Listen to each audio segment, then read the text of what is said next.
tercer bloque de Para el Pueblo, lo que es del pueblo.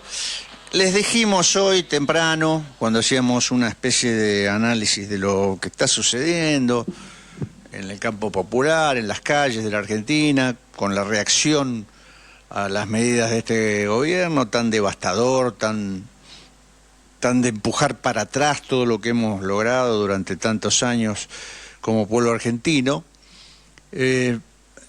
Íbamos a hablar con un dirigente histórico de la CTA, de la Central de los Trabajadores de la Argentina, creada ya por los principios de los 90. Es el compañero Carlos Girotti. ¿Cómo te va, Carlos? ¿Cómo andás?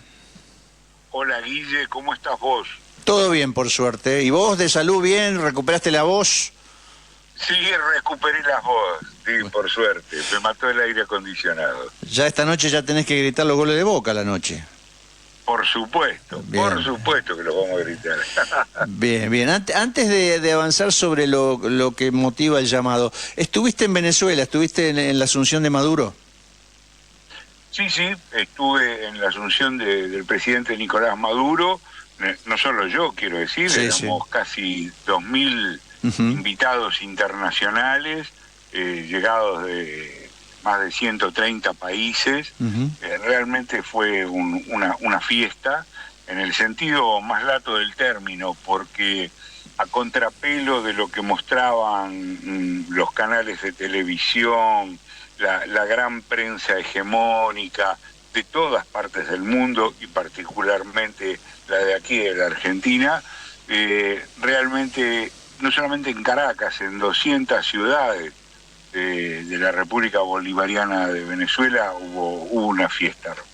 Todo lo que aquí se decía respecto a que iba a haber situaciones de violencia, a que el pueblo no iba a permitir el juramento de Nicolás Maduro, la toma de posesión, nada de eso ocurrió. Antes bien, ocurrió una demostración popular, festiva, pacífica, multitudinaria. Simplemente, para que vos te des una idea de lo que trato de reseñar, tras haber hecho el juramento de práctica, el juramento constitucional, Nicolás Maduro se desplazó hacia un lugar que es conocido como el monumento a los próceres. Bueno, para sorpresa de todos nosotros, estábamos camino a Miraflores, al Palacio de Gobierno. Pasaron, después supimos la cantidad, miles y miles de motociclistas. Pero cuando digo miles y miles, llegaron a casi 20.000 los motociclistas que se congregaron en torno a ese monumento para acompañar al presidente Nicolás Maduro. De manera tal que si había necesidad de alguna constatación de que el pueblo venezolano, que lo más pueblo de la República Bolivariana de Venezuela, que lo más chavista de ese pueblo estaba presente y de fiesta, bueno, fue esa marcha pacífica, y luego el acto que, como te decía, al lado del Palacio Miraflores congregó a miles y miles de personas, y a quienes habíamos sido invitados, especialmente en primera fila. Vos sabés que de todo eso acá se ve poco y nada. El bloqueo informativo que hay con Venezuela es fenomenal. Yo creo que supera inclusive el que tuvo Cuba en su momento, en la época, los comienzos de la revolución. Bueno, es fenomenal. Y siendo un país más grande que Cuba, más difícil de ocultar todo lo que sucede allí, pero sin embargo es muy fuerte la negación de la realidad venezolana para el conjunto del resto, para el resto del mundo, por lo menos para Occidente, ¿no? Para los que estamos viviendo en lo que se denomina Occidente. Y otra cosa que te quería preguntar, Carlos, vos estuviste varias veces en Venezuela, y yo estuve alguna oportunidad atrás y en estas últimas épocas no fui.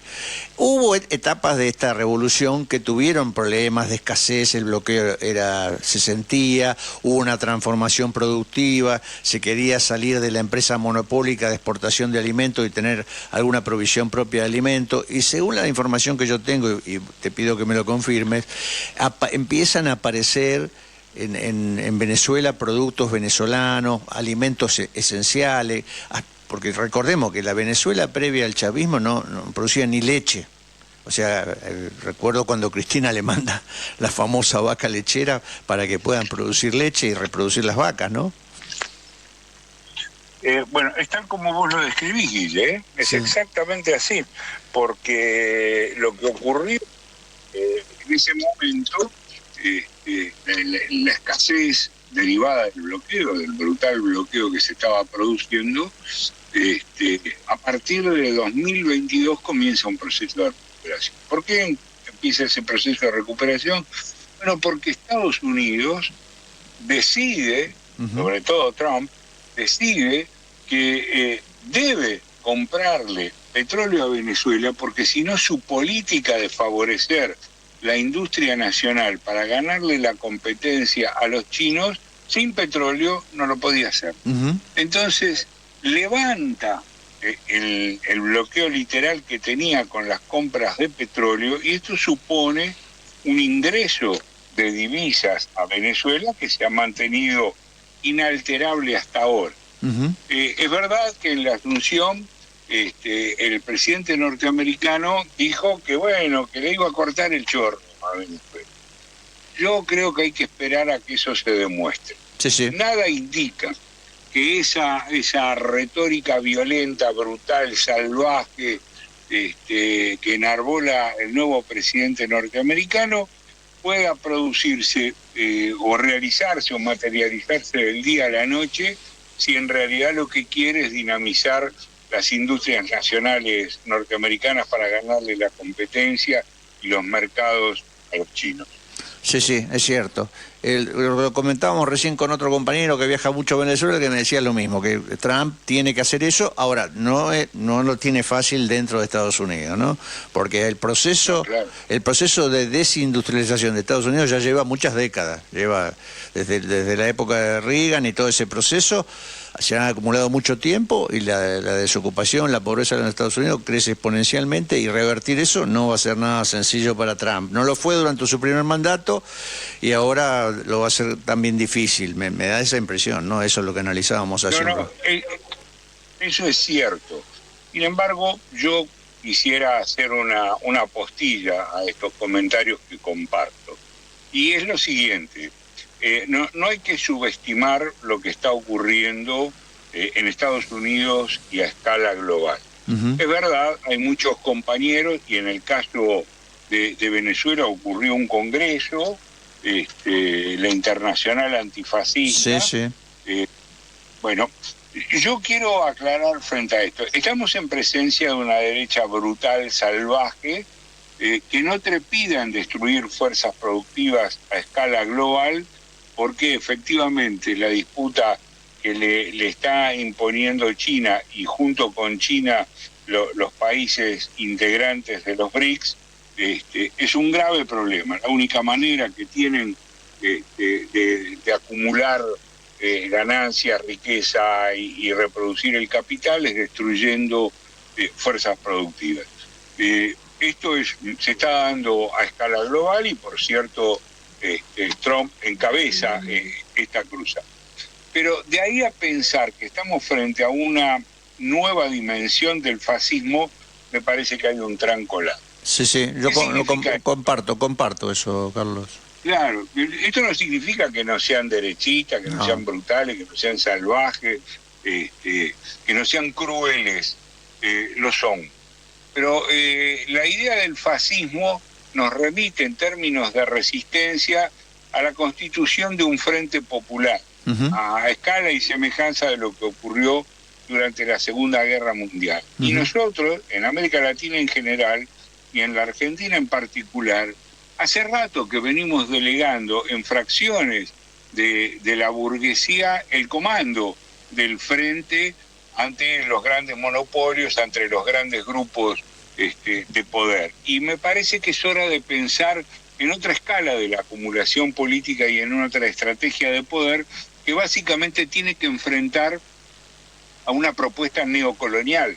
Estamos frente a un proceso de dominación neocolonialista de escala global, y los instrumentos para enfrentar al neocolonialismo no son los que surgían o fueran impulsados durante la época del avance del fascismo. Creo que hay que pensar en otra escala, en otra dimensión de la resistencia, y la situación actual de nuestro pueblo nos revela que todos aquellos sectores políticos que encabezaban estas estrategias de morigerar los efectos del capitalismo, de humanizar el capitalismo, repartiendo las ganancias, etcétera, han fracasado, definitivamente han fracasado. Se ha cumplido un ciclo de esas tentativas y me parece que hay que pensar en otra clave, en otros términos, y afrontar el desafío teórico-político que ello implica. Sí, un poco cuestionás esa idea de los bolivarianos de simplificar tanto el tema del fascismo y generar un bloque antifascista. Yo lo comparto eso. Ahora, hay una realidad en Latinoamérica que no tiene nada que ver con la realidad argentina. O sea, los procesos políticos latinoamericanos, ya sea Brasil, Colombia, Chile, varios de los países importantes de la región, los más grandes, los más poblados, tienen un signo político que no tiene nada que ver con el signo de Milei, ¿no? Me parece que en todo caso, y esto nos trae un poco al eje de nuestro debate, a mí me da la sensación de que las fuerzas populares de la región están yendo por un camino que lo podría llamar de retroceso, en el sentido de que aquellas famosas manos apiladas de Lula, Chávez y Kirchner allá en un lago del sur, no se le dio continuidad en la región a ese proceso político. Me parece que se cayó en esto que decís vos, de delegar en la burguesía, de delegar o de negociar con los poderosos de los distintos países alguna continuidad política que los favoreciera un poco a ellos y a su vez el pueblo recibiera algo de todo eso. Bueno, ese sistema yo creo que siempre fracasa porque termina siendo el poderoso el que impone sus razones, y los gobiernos moderados o los gobiernos que no van a fondo terminan debilitándose y se produce un recambio. Y lo que sucede en otros países, yo no lo conozco tanto, el problema, yo creo que Lula está en problemas en Brasil, por algunos compañeros que me dicen, que me cuentan, que viven allá. Lo de Chile también es un problema complejo, desde la izquierda lo están apurando un poco a Boric. Bueno, tiene graves problemas ya heredados de hace tiempo Petro en Colombia. Me parece que ahí lo que se necesita, y yo creo que es lo que eligió el pueblo argentino, pero en signo contrario, digamos, un proceso de radicalización, de avance popular fuerte. Yo creo que la gente optó por eso. Vos me dirás, bueno, pero ¿cómo es posible que se decida por un gobernante como Milei? Yo siempre hago este análisis, es un análisis electoral que hago. Si alguna vez Cristina Kirchner en una primera vuelta sacó el 54% con un programa de desarrollo, con un programa de inclusión, de incorporación de derechos, cuando Milei en una segunda vuelta saca el 56, 57%, estoy seguro que una gran porción de las personas que habían votado a Cristina Kirchner votaron a Milei.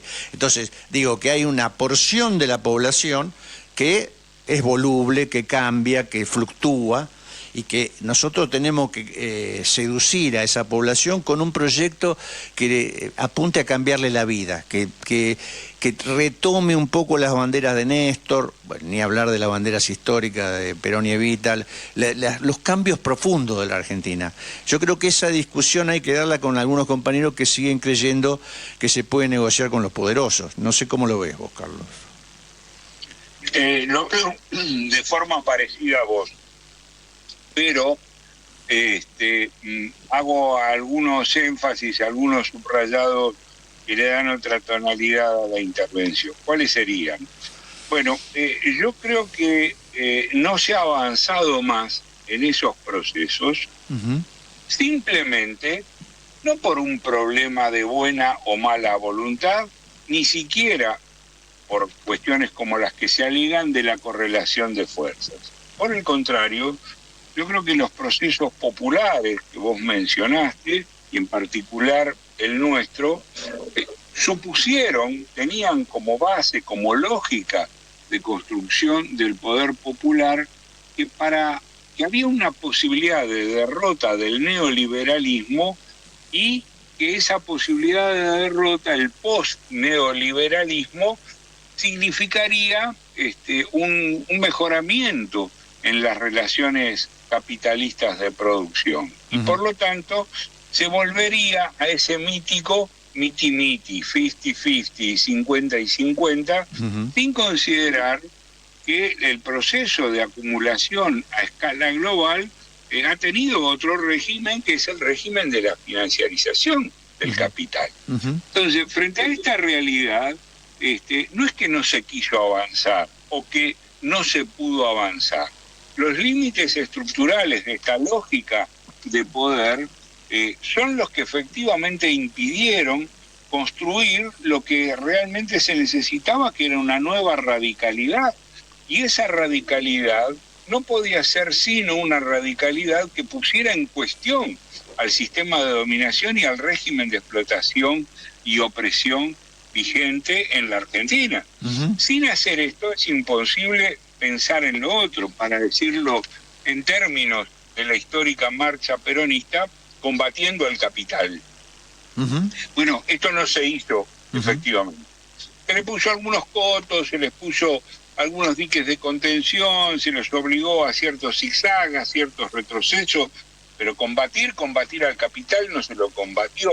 Entonces, esta situación significó que millones y millones de personas que habían adherido a la promesa de un futuro distinto, a un futuro en el cual la reproducción de las condiciones materiales de vida iba a ser cada vez más fácil y cada vez más en beneficio popular, encontraron con que no, y que por múltiples motivos que yo no voy a analizar ahora, que pasan por la pandemia, la soja, etcétera, etcétera, la famosa restricción externa, que no es ninguna otra cosa que no sea la fuga de divisas.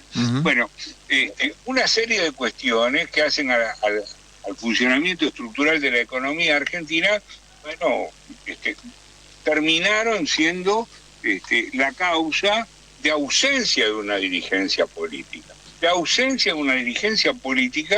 que se hiciera cargo de las promesas que había realizado en el pasado inmediato. Y ese lugar, como todos sabemos, los lugares que en política no se ocupan, los ocupan otros. No hay vacío en la política, no existe el vacío en la política. Bueno, ¿quién lo vino a ocupar? El discurso radical, intempestivo, de una nueva derecha que efectivamente se pone a caballo de la destrucción de las fuerzas productivas, como está ocurriendo en nuestro país día tras día, y que por lo tanto mucha gente desorientada y mucha gente ganada por la antipolítica entró en ese carril sin percibir que se están cavando la propia tumba. Ahora, si uno se pone a pensar cuáles son las luchas que se están librando en este momento, tiene que decir que las representaciones políticas no están.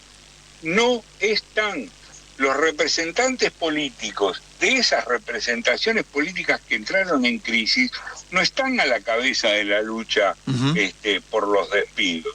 No están ocupando los lugares en los antiguos centros clandestinos de detención y exterminio, como hicimos hoy en la calle Virrey Ceballos, para impedir que se cierren. No están en la ex escuela de mecánica de la Armada para comenzar a construir un 24 de marzo popular, multitudinario, masivo, y que recupere en términos históricos las banderas de memoria, verdad y justicia que este gobierno brutal quiere llevarse puesto. Entonces, hay una crisis de la representación, y esa crisis de la representación no puede ser sino una crisis orgánica del Estado en su conjunto. Por eso la imagen de la motosierra y de la licuadora son las que vienen a poner negro sobre blanco el redimensionamiento del aparato estatal. No es que va a desaparecer el Estado, como dicen estos imbéciles. Ellos necesitan del Estado, pero un Estado a su imagen y semejanza. No a imagen y semejanza de una construcción, de un bloque histórico que le ponga coto a la explotación y a la opresión capitalista. Carlos, retomando un poco alguna cosa que dijiste, vos no quisiste abundar en eso, pero a mí me da la sensación de que vos ponés la problemática, hablando sobre todo de la dirigencia, de los dirigentes, los que tendrían que representar y no representan, o no están a la altura de las circunstancias, más en un tema de mirada política equivocada o de mirada desactualizada, de que no comprenden de cómo va el proceso geopolítico general, que eso los hace pensar un modelo de la Argentina que no se identifica con las masas populares, que no toma el registro de la masa popular y lo convierte en la demanda que ellos tienen en políticas que beneficien a esos sectores. Porque, a ver, la decisión de Alberto Fernández, por ejemplo, como llegar al poder Alberto Fernández. Todos sabíamos quién era Alberto Fernández. Yo recuerdo que en aquellos momentos se celebraba la decisión porque lográbamos quebrar el gobierno de Macri. En realidad yo creo que el gobierno de Macri en gran parte se quebró solo y en gran parte las movilizaciones del 2017, las recuerdo gigantescas, pusieron una especie de punto de quiebre y a partir de ahí empezó a declinar y recurrió a los viejos recursos de endeudamiento y ahí se fue deteriorando y depreciando. Yo creo que nosotros podíamos haber ganado esa elección con cualquier otro candidato como la ganamos con Alberto. Yo creo que la diferencia después lo marcó claramente. Pero se decidió que Alberto fuera el candidato, ¿no? Ahora, nosotros sabíamos que Alberto era un negociador, era un tipo que no iba a confrontar con los sectores de poder. Esa su historia política, es esa. Es un tipo que empezó apoyando a Cavallo en la ciudad de Buenos Aires. O sea, no había ninguna duda de eso. Entonces ahí hay una decisión política de seguir un camino moderado, de no confrontar, que después, bueno, se trata de revertir cuando se ve que se promete revisar el endeudamiento de Macri, pero se cajonea, y después se está en contra de los acuerdos con el fondo y demás. Hay como un camino elegido que después se quiere rectificar. Pero resulta ser que cuando nos volvemos a presentar después de la pandemia, después de toda la dificultad, de la sequía, todo lo que vos decís, se vuelve a adoptar un camino de moderación, se vuelve a elegir un candidato moderado. O sea que hay una insistencia en que pareciera que ser que el camino de la confrontación o no se puede o no se quiere abordar. Eso es lo que quiero reflexionar con vos. O sea que yo creo, Guille, que es más grave. Comparto lo que vos decís, pero creo que aún es más grave que eso y no tenemos la dimensión exacta porque nos cuesta ponerlo en palabras. Y cuando las palabras no salen con fluidez, hay algo del orden de la experiencia y de la conciencia que todavía está en desarrollo, para decirlo de alguna manera. Yo voy a tratar de ponerlo en palabras con las dudas, con la incertidumbre que esto me genera y con la incapacidad de generar una respuesta precisa. ¿Por qué digo que es más grave? Porque en una situación en la cual el proyecto neocolonial cobra vida de una manera inusitada, absolutamente diferente a cualquier otra experiencia en el orden mundial, donde hay un gobierno de megamillonarios en los Estados Unidos, de tipos que están pensando en ir a colonizar Marte cuando esto se pudra del todo, cuando haya que apretar los botones para que salte toda la mierda. En ese contexto criminal, en ese contexto brutal que es el neocolonialismo, dentro del campo popular hay peleas intestinas. Sí. No porque no tendría que haber diferencias. Desde luego que las diferencias existen y van a existir siempre. Lo que ocurre es que acá las diferencias están siendo tratadas como si fueran antagonismos, vale decir, son diferencias irreconciliables. Y lo que hay que decir es que esta disputa al interior del kirchnerismo, a mi juicio, que está directamente vinculada al fin de una etapa histórica, al fin de un ciclo histórico, que marca la imposibilidad de avanzar con los mismos criterios de alianza y de construcción del poder popular como hasta entonces, nos atan de pies y manos frente al enemigo que tenemos delante. Y lo que es peor, nos amordazan. No podemos hablar de esto. No podemos decir de que esa es una interna suicida, que es irresponsable, que no tiene absolutamente ningún sentido, que a la gente no le importan dos belines, las cifras, las estadísticas, el déficit fiscal, la fuga de divisa, etcétera, a caballo de una discusión que no entienden, no conocen como propia, ni la quieren hacer propia. Entonces, es imprescindible poder empezar a balbucear esto, a decirlo en voz alta, sin temor a que alguien se enoje, que seguramente alguien se va a enojar con esto que yo estoy diciendo. Pero no hay que tener temor, porque si no vamos a permanecer amordazados mientras nos matan. Mientras Milei dice tiemblen zurdos hijos de puta, sí, vamos a permanecer autoamordazados, y es un crimen, yo diría, brutal, el aceptar así, tan alegremente, perdón el calificativo, de que haya una interna que no contemple estas situaciones, y que se haga tan pero tan lejos de la vida cotidiana, de la vida material de las personas, de millones y millones de personas, que no va a conducir a ninguna parte que no sea una derrota catastrófica del campo popular en la Argentina.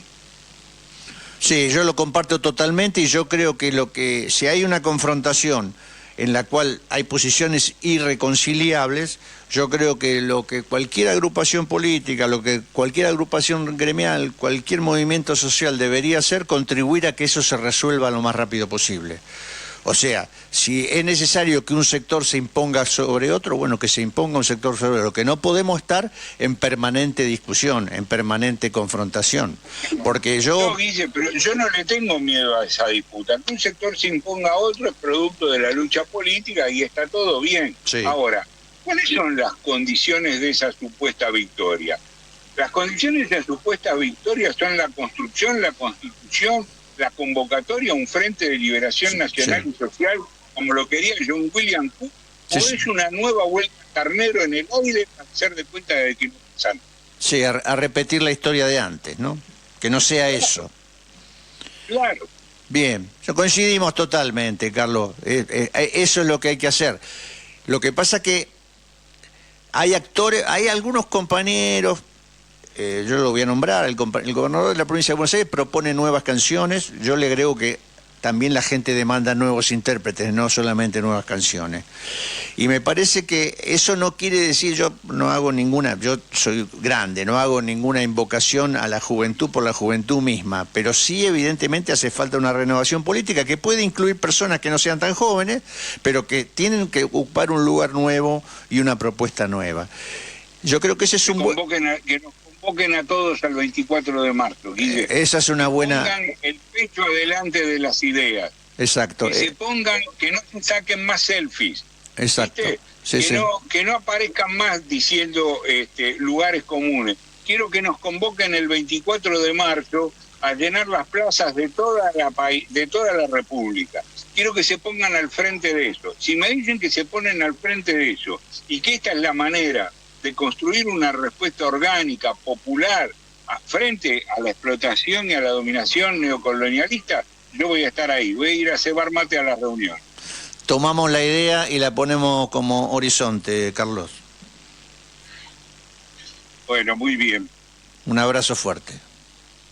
Te mando un abrazo grande y, por supuesto, a los escuchantes del programa, no aflojen, sigan ahí con la oreja atenta y tirando opinión. Un abrazo, Guille. Gracias. Carlos Girotti en los micrófonos de Para el Pueblo, lo que es del pueblo.